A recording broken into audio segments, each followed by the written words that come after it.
కోటబొమ్మాలి మండలం కొత్తపేట గ్రామంలో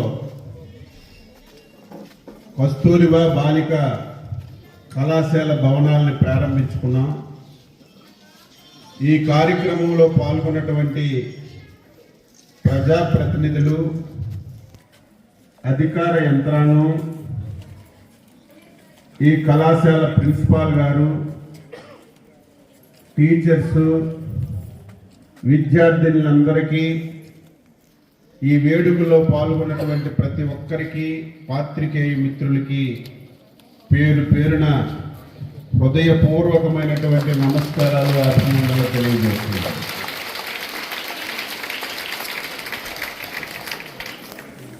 అభివృద్ధికి మూలం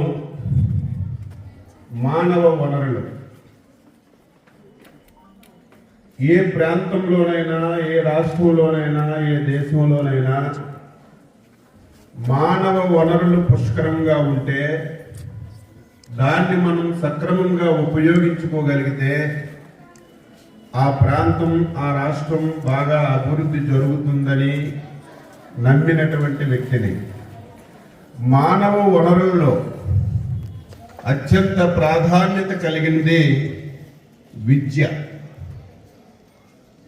ఏ ప్రాంతం అయితే విద్యకి ప్రాధాన్యత ఇస్తుందో, ఏ ప్రాంతంలో అయితే విద్యకు కావలసినటువంటి అవసరాలన్నీ సమకూర్చబడతాయో ఆ ప్రాంతం అభివృద్ధి జరిగింది.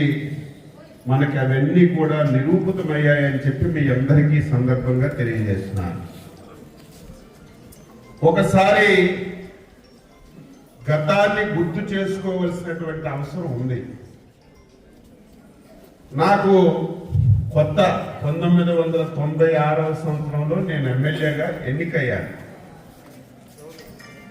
అంతకంటే ముందు నేటి ముఖ్యమంత్రి మన చంద్రబాబు నాయుడు గారు ఆ రోజు రాష్ట్రానికి ఉమ్మడికి ముఖ్యమంత్రిగా బాధ్యతలు నిర్వహిస్తున్నారు.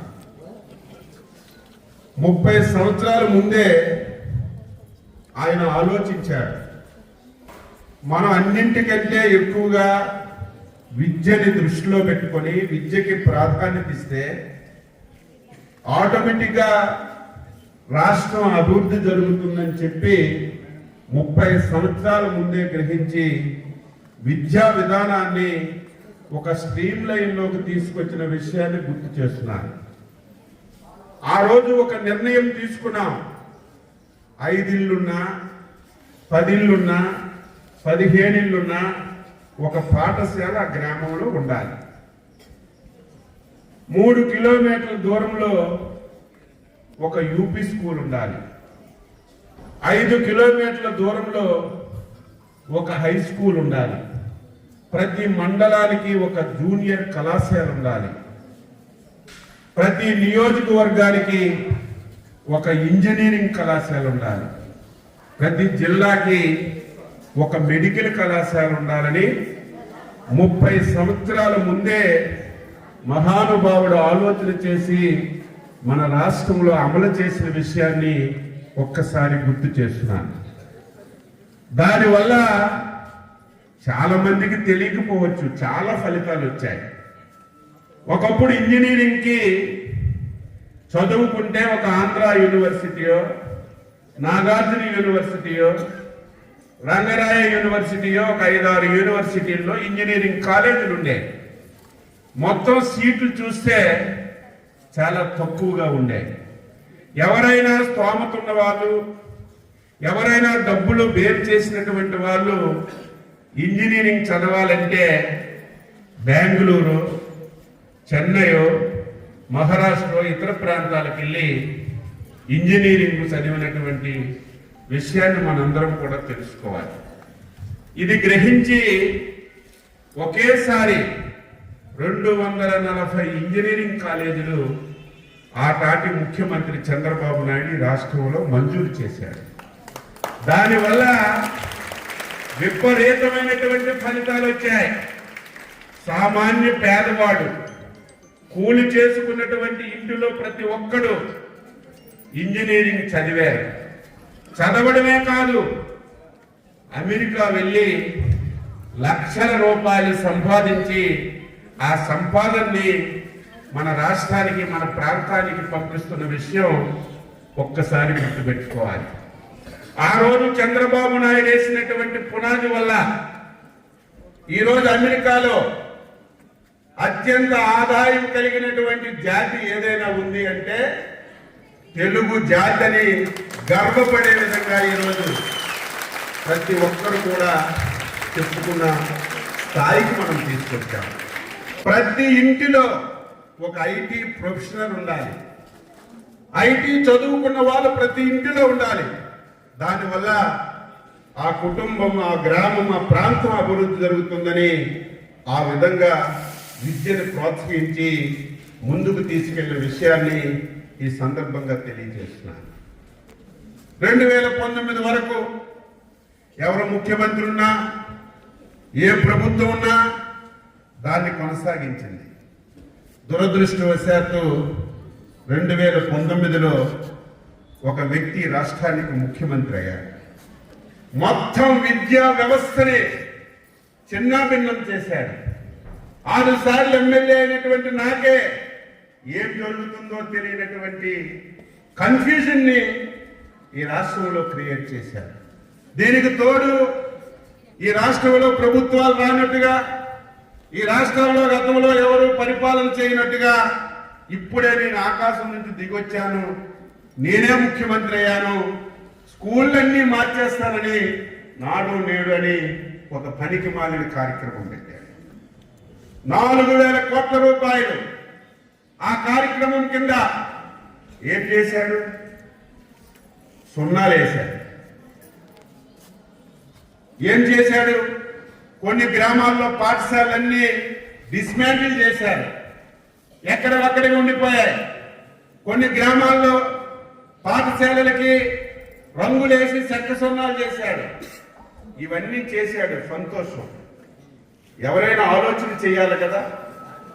ఒక గ్రామంలో ఒక స్కూల్కి 20 లక్షల రూపాయలు మంజూరు చేసి ఆ స్కూల్కి రంగులేసి ఆ స్కూల్ బాగు చేసి 15 రోజులు కాకముందే ఆ స్కూల్ మొత్తం ఎత్తేసాడు.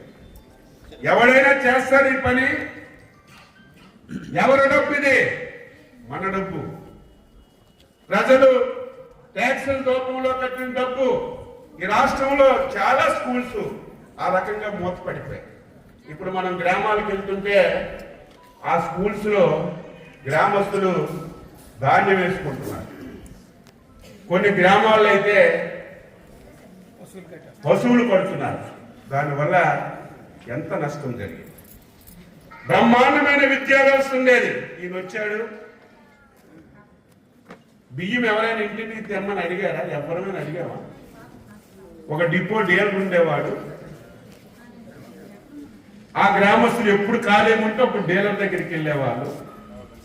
వారం రోజులు 10 రోజులు సరుకులు ఇచ్చేవాడు. బ్రహ్మాండంగా వ్యవస్థ జరిగేది.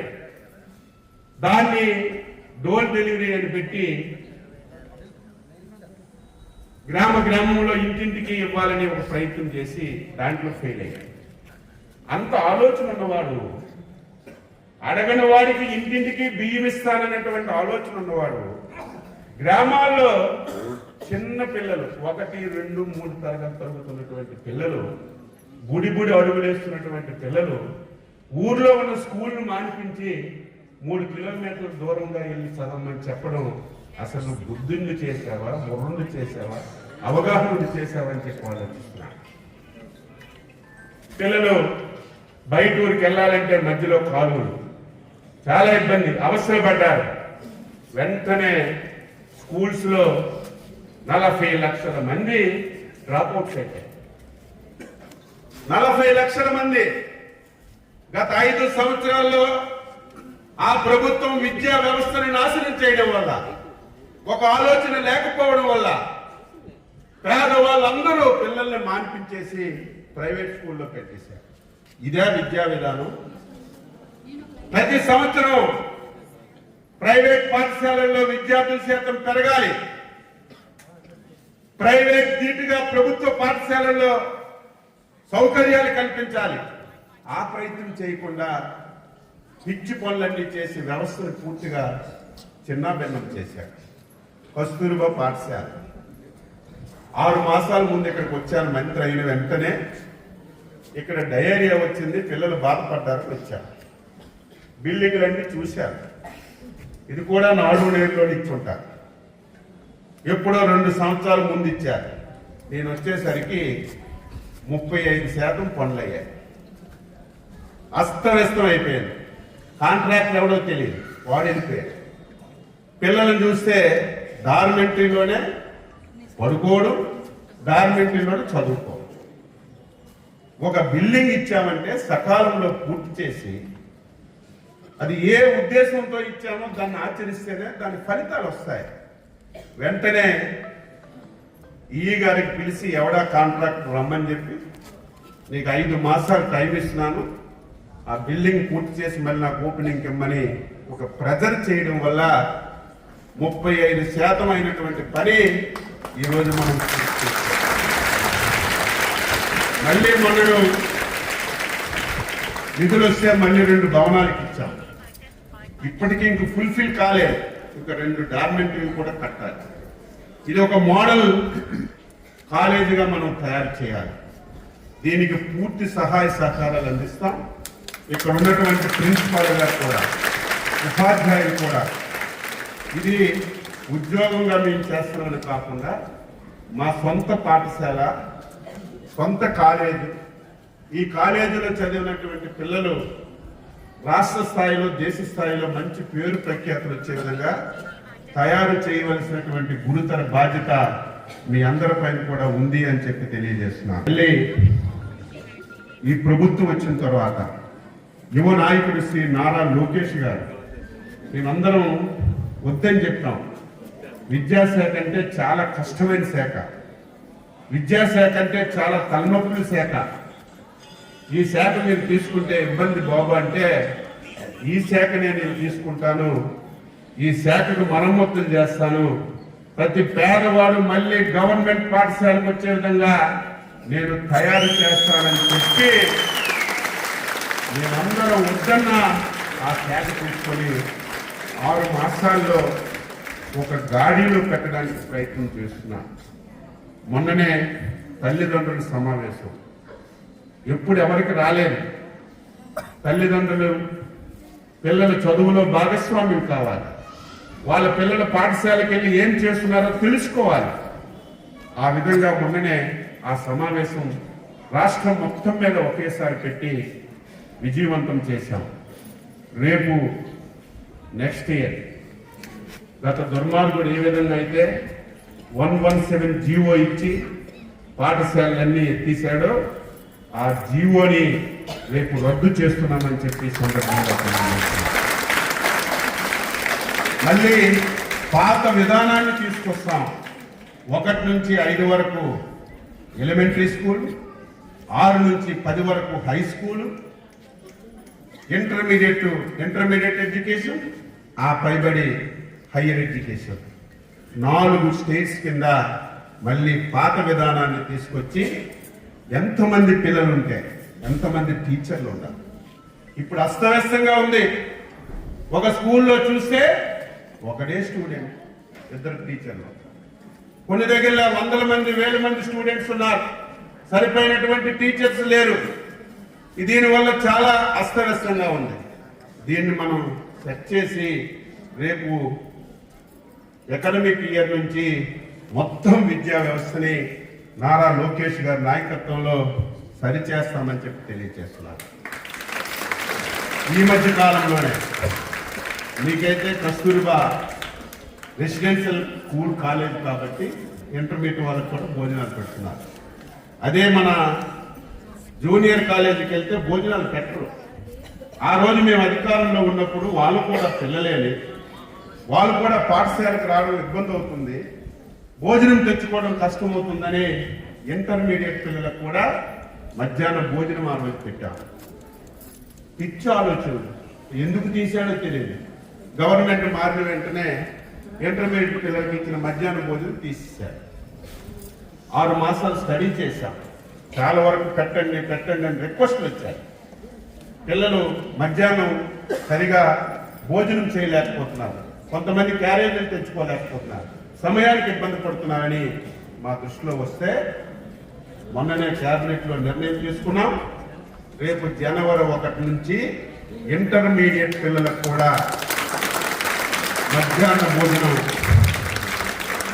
ప్రారంభిస్తున్నామని చెప్పి తెలియజేస్తున్నాం. అదేవిధంగా ఏదైతే మన స్కూల్ పిల్లలకి యూనిఫామ్ ఇస్తున్నాము, స్కూల్ పిల్లలకి కిట్లు ఇస్తున్నాము, ఆ కిట్లు కూడా అస్తవ్యస్తంగా ఉన్నాయి. బెల్ట్ ఇస్తే బెల్ట్ సరిపోదు, షూ ఇస్తే షూ సరిపోదు, ఒక షూ ఎక్కితే రెండో షూ ఎక్కదు, బట్టలు వేసుకుంటే టైట్ అయిపోతున్నాం. ఈ రకంగా దాన్ని కూడా అస్తవ్యస్తం చేశారు. ఈసారి దానికి స్వస్తి పలికి మీకు ఉపయోగపడే విధంగా, ఇదేదో బట్టలు పుస్తకాలు ఇవ్వడం కాదు, మీకు నాలెడ్జ్ ఇంప్రూవ్ చేయాలి.